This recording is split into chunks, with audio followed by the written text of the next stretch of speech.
Middle east से आज फिर एक के बाद एक बड़ी खबरें सामने आ रही है। अमेरिका, ईरान, इजराइल, गाजा और यमन में हालात लगातार बदल रहे हैं। इस वीडियो में हम आपको बताएंगे 10 सबसे बड़ी खबरें मिडिल ईस्ट की इसी एक वीडियो में। तो लगातार इस वीडियो में आप बने रहें। तो चलिए चलते हैं खबर नंबर 1 की तरफ। आज की सबसे बड़ी खबर अमेरिका और ईरान से है। अमेरिका ने ईरान के कई मिलिट्री टारगेट्स पर फिर से एयर स्ट्राइक की है।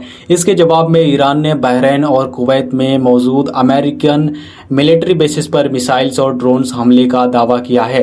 दोनों देशों के बीच तनाव बहुत ज्यादा बढ़ गया है और पूरे मिडिल ईस्ट में हाई अलर्ट लगा दिया गया है। अमेरिका के राष्ट्रपति डोनाल्ड ट्रंप ने ईरान को सख्त चेतावनी दी है। ट्रंप ने कहा है कि अगर ईरान बातचीत के लिए तैयार नहीं हुआ तो अमेरिका और भी बड़े हमले कर सकता है। इस बयान के बाद दुनिया भर की नजर अमेरिका और ईरान पर टिक गई है और कई देश जंग रोकने की अपील कर रहे हैं।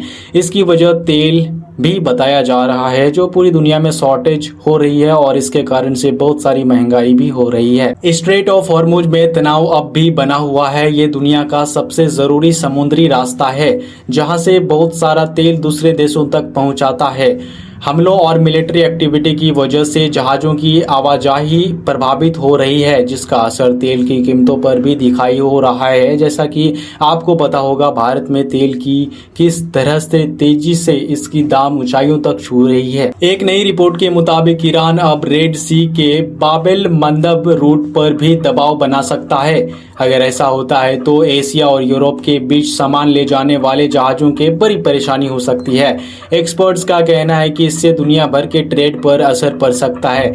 जिस तरह से स्ट्रेट ऑफ हॉर्मुज को बंद किया गया है, उसी तरह ईरान के बगल में और एक जगह है, समुद्री रास्ता है जहां से तेल निकाला जाता है, जिसका नाम है बाब एल मंदब। ये ईरान का ऐलान ये है कि अगर अमेरिका हमले नहीं रोकता है तो हम ये भी सोच सकते हैं कि बाबेल मंदेब को बंद कर सकते हैं। ये पूरी दुनिया के लिए चौंकाने वाली बात हो जाएगी। फिर से इजराइल ने नॉर्थर्न गाजा में नए मिलिट्री आउटपोस्ट्स बनाने का प्लान अनाउंस किया है। हमास ने इस फैसले का विरोध किया है और कहा है कि इससे हालात और खराब होंगे। गाजा में आम लोग पहली मुश्किल हालात का सामना कर रहे हैं पहले से, और इससे और भी प्रॉब्लम्स बनने शुरू हो जाएंगे। यमन से भी बड़ी खबर आ रही है। हूथी ग्रुप ने दावा किया है कि उसने सऊदी अरब के एक सर्विलियंस ड्रोन गिरा दिए हैं। हालांकि इसकी अलग से पुष्टि अभी तक नहीं हुई है, लेकिन इस खबर के बाद यमन में तनाव और बढ़ गया है। यमन में लगभग 50% ऐसे लोग हैं जो सऊदी अरब को सपोर्ट करते हैं और 50% ऐसे हैं जो सऊदी अरब का विरोध करते हैं। इसी बीच सऊदी अरब ने सना एयरपोर्ट, जो यमन के राजधानी सना एयरपोर्ट है, वहां पे उन्होंने हमले कर दिए। उसके बावजूद ईरान के यमन के जो लड़ाके थे वो ये कह रहे हैं कि हमने उनके जो सऊदी अरब के जो ड्रोन थे, चाइनीज ड्रोन थे, उनको हमने इंटरसेप्ट किया, मार गिराया है। ईरान के दक्षिणी इलाकों में हॉर्मुज़गान और खुजिस्तान में कई जोर से धमाकों की आवाज सुनाई दी है। पूरी ईरान दहल गया है। लोकल मीडिया के मुताबिक ये धमाके अमेरिका के नए हमलों के बाद हुए हैं। इमरजेंसी टीम्स को तुरंत एक्टिवेट कर दिया गया है और स्थिति पर नजर रखी जा रही है।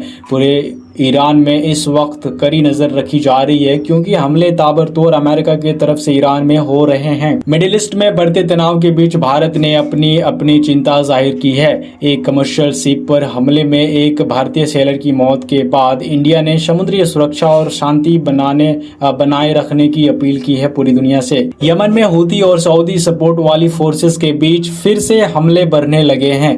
इस वजह से पहले ही चल रहे सीज फायर कमजोर पड़ते दिखाई दे रहे हैं। अगर लड़ाई और भी बढ़ी तो पूरे गल्फ रीजन में असर देखने को मिल सकता है, जो पूरी दुनिया के लिए खतरनाक मोड़ साबित होगा और खतरनाक समय साबित होगा, जहां पे महंगाई इतनी बुरी तरह से प्रभावित है पूरी दुनिया में। अब अगर तेल में प्रॉब्लम्स होगी तो पूरी दुनिया अफेक्ट करेगी इकोनॉमी को। मिडिल ईस्ट की इस बढ़ती टेंशन का सीधा असर दुनिया की इकोनॉमी पर दिख रहा है। ऑयल प्राइसेस में तेजी से देखने को मिल रही है और एक्सपर्ट्स का कहना है कि अगर जंग और बढ़ी तो पेट्रोल और डीजल और भी महंगा हो सकता है। तो दोस्तों, ये थी 15 जुलाई 2026 की मिडिल ईस्ट की 10 सबसे बड़ी खबरें। आपको सबसे ज्यादा चौंकाने वाली खबर कौन सी लगी, कमेंट्स में आप जरूर बता सकते हैं। वीडियो अच्छी लगे तो लाइक कर सकते हैं, शेयर कर सकते हैं, सब्सक्राइब कर सकते हैं।